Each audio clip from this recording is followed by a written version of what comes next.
அன்பே சிவம் மனமே குரு என்றுணர்த்திய குருவே போற்றி. எனக்குள் இறைவனை உணர வைத்த குருவே போற்றி.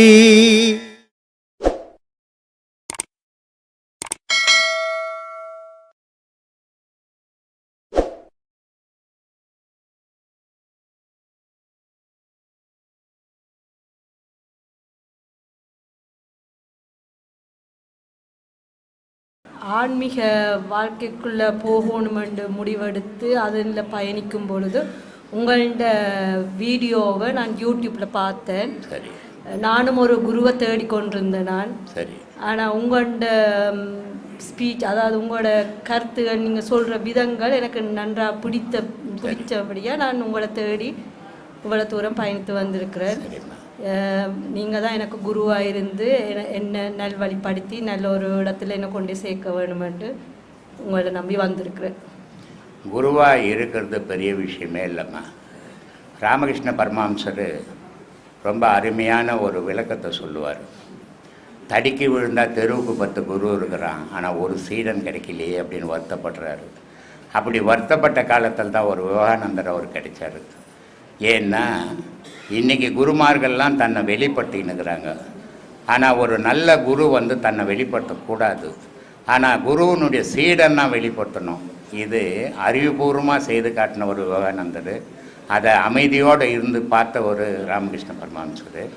இதை மாதிரி நான் ஒவ்வொரு மக்கள் எல்லாருமே, எல்லா ஆன்மீகவாதியும், எல்லா சாமியார்களும் கடவுளை பற்றி அதிகமாக பேசுனாங்க.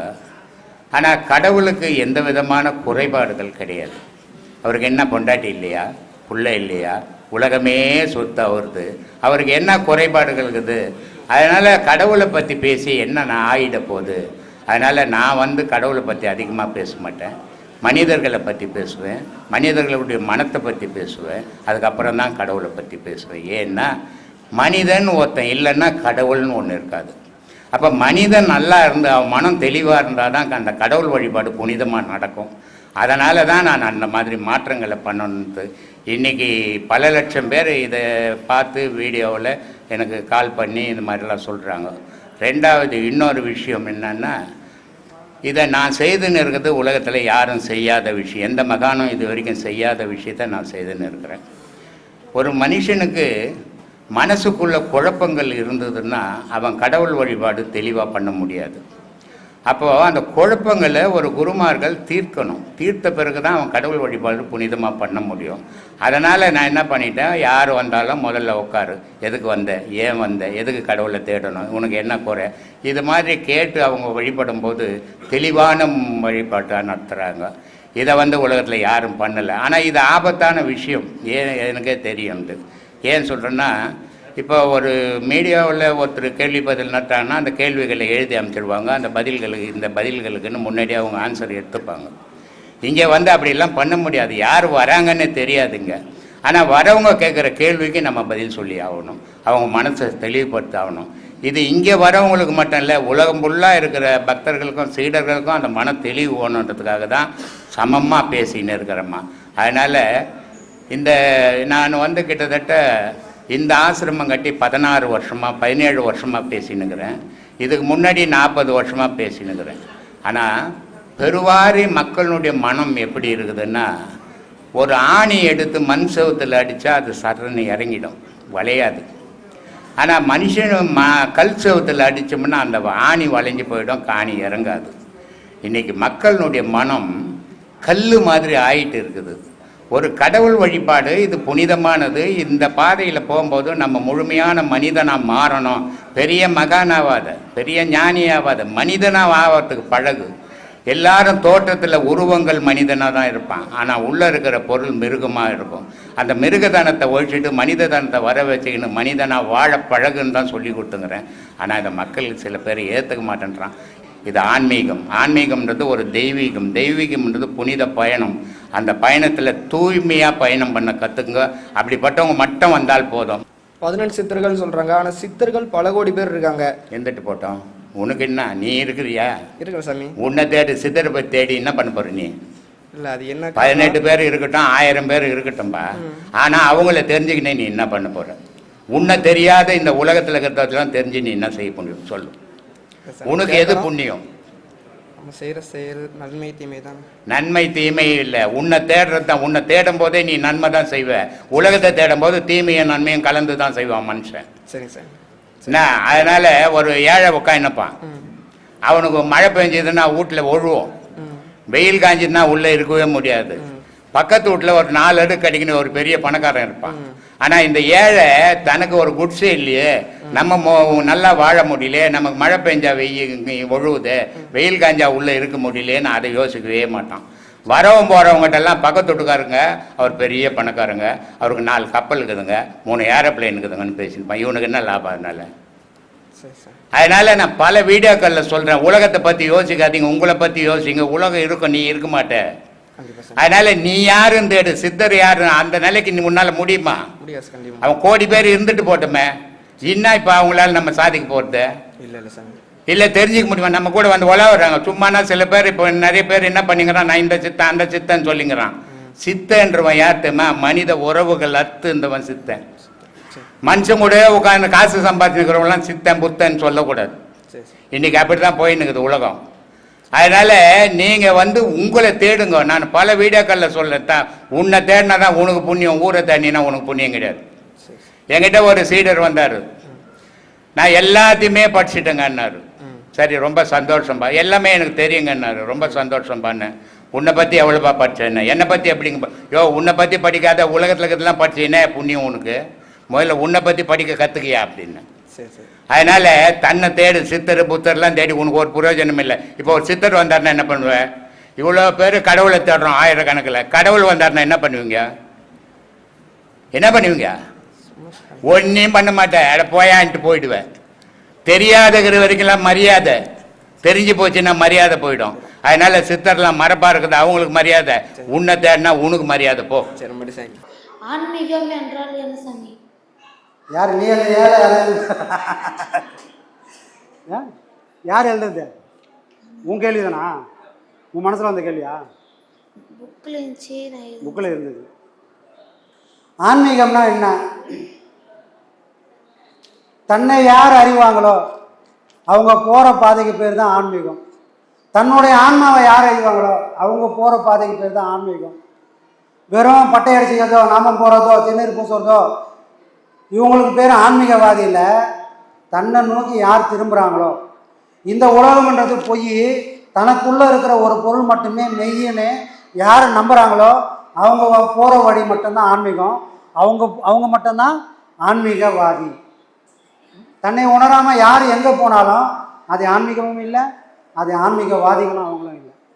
அப்போது ஆன்மீகம்னா என்ன அப்படின்னா, தான் யாருன்னு யாரெல்லாம் தேடுறாங்களோ அந்த பாதைக்கு பேர் ஆன்மீகம். தான் யாரு? தான் ஒரு ஆன்மா, தான் ஒரு சராசரி உயிர் இல்லை. எல்லா உயிரும் இந்த உலகத்தில் அழியும். ஆனால் அழியக்கூடிய இந்த தேகத்தை அழியாத ஒரு நிலையும் என்னாலேயே பண்ணிக்கவும் முடியும். அப்படி ஒரு சக்தி எனக்குள்ளே இருக்குதுன்னு யாருக்கு புரியுதோ அதை புரிய வைக்கிறாங்களோ அதுக்கு பேர் தான் ஆன்மீகம். சரியா? வெறும் இறைவனை கைகூப்பி தோறது மட்டும் ஆன்மீகம் இல்லை, அது ஆன்மீகத்தோட ஒரு படி. அந்த படியோட காலமுள்ளா ஒரு எல்கேஜி பசங்க ஒரு குழந்தையில உன்னை எங்கே இருந்து சேர்த்தாங்க? எல்கேஜியில் சேர்த்தாங்களா? அப்புறம் இப்போ என்ன பண்ணுற? 7th. ஏன் எல்கேஜிலே படித்தாருண்ணா? வாய்ப்பில்லை, தள்ளி தள்ளி வரணும், அடுத்து போகணும். அடுத்து என்ன படிக்கலான்னு இருக்கிற? 8th. அடுத்து என்ன படிக்கலான்னு இருக்கிற? 9th. சரி, அடுத்து நீ நல்லா படிக்கணும்னு ஆசைப்படுறியா? ரைட்டு. இதை அப்போ நீ படிக்கிற விஷயத்துக்கு ஃபஸ்ட்டு எல்கேஜி, அடுத்து யூகேஜி 1 2 3 இவ்வளோ தூரம் வந்த மாதிரி ஆன்மீகன்றதும் சாமி கும்பிட்றது. சாமி எங்கே இருப்பார்? சாமி கும்பிடும்போது எல்லாம் வெளியே இருப்பார். ஆன்மீகன்றது என்னென்னா, வெளியே இருக்கிற சாமியை உள்முகமாக யார் பார்க்குறாங்களோ அதுக்கு பேர் தான் ஆன்மீகம். சரியா? புரிஞ்சுதா? உடலை ஈக்குவது எது? உடலை ஈக்குவது எது? உடலை இயக்குவது எதுவா? யாரும் எழுதி கொடுத்துறாங்க சாமி. ஆ? இந்த கேள்வி யாருக்கு வந்து தெரியுமா? யாருக்கு வந்து தெரியுமா?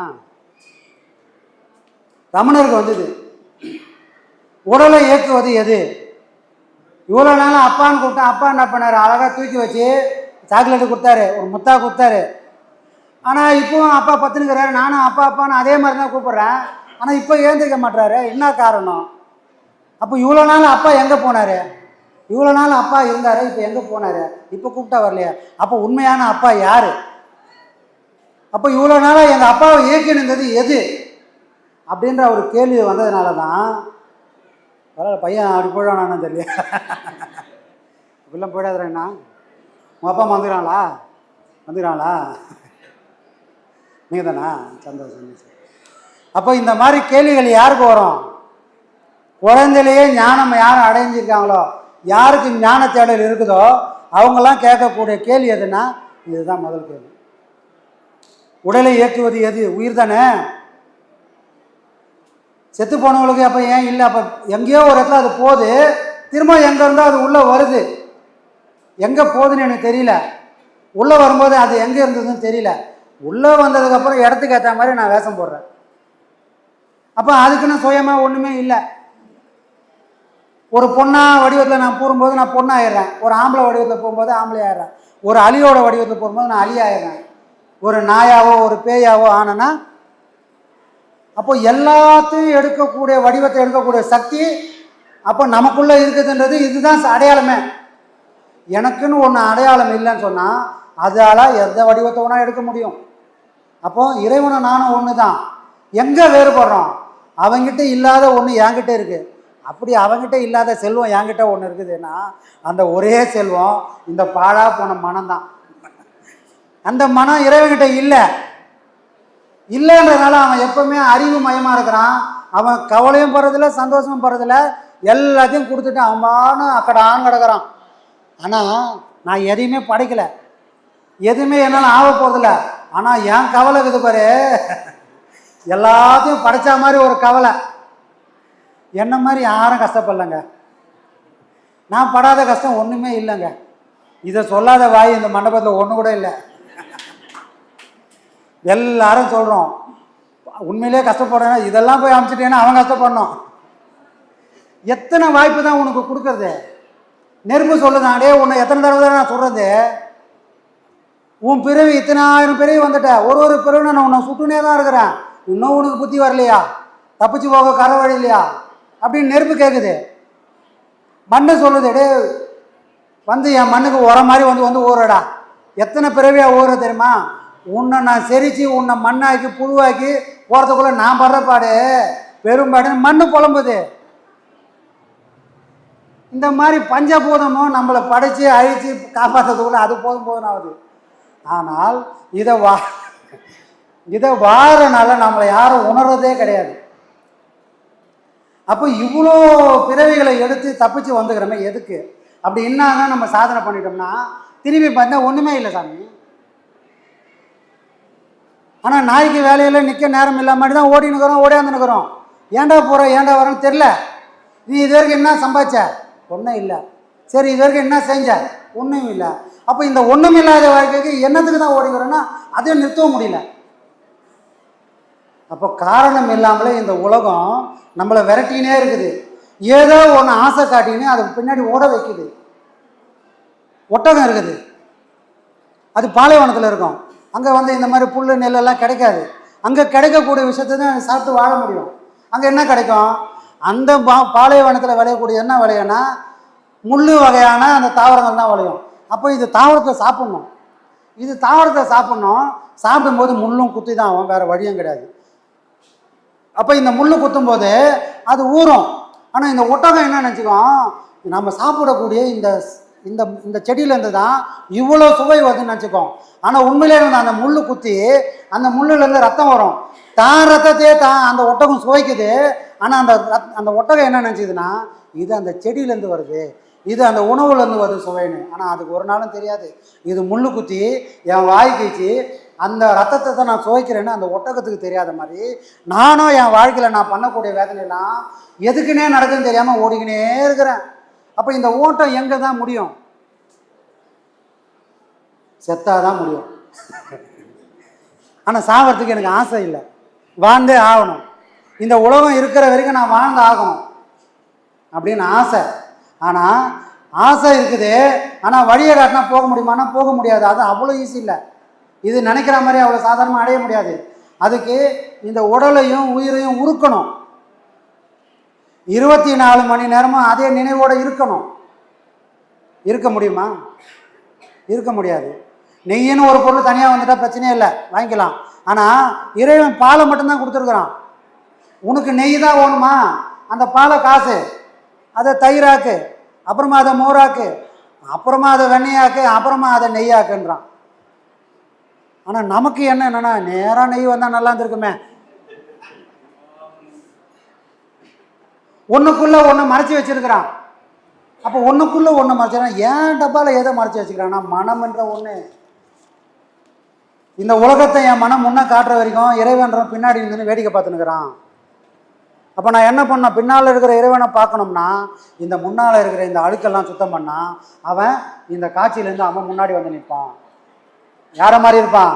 கண்ணாடி முன்னாடி நிற்கும்போது என் உருவம் எப்படி தெரியுதோ அந்த கண்ணாடி முன்னாடி நிற்கிற மாதிரி இறைவனும் எனக்கு முன்னாடி வந்து நிற்பான். யாரால?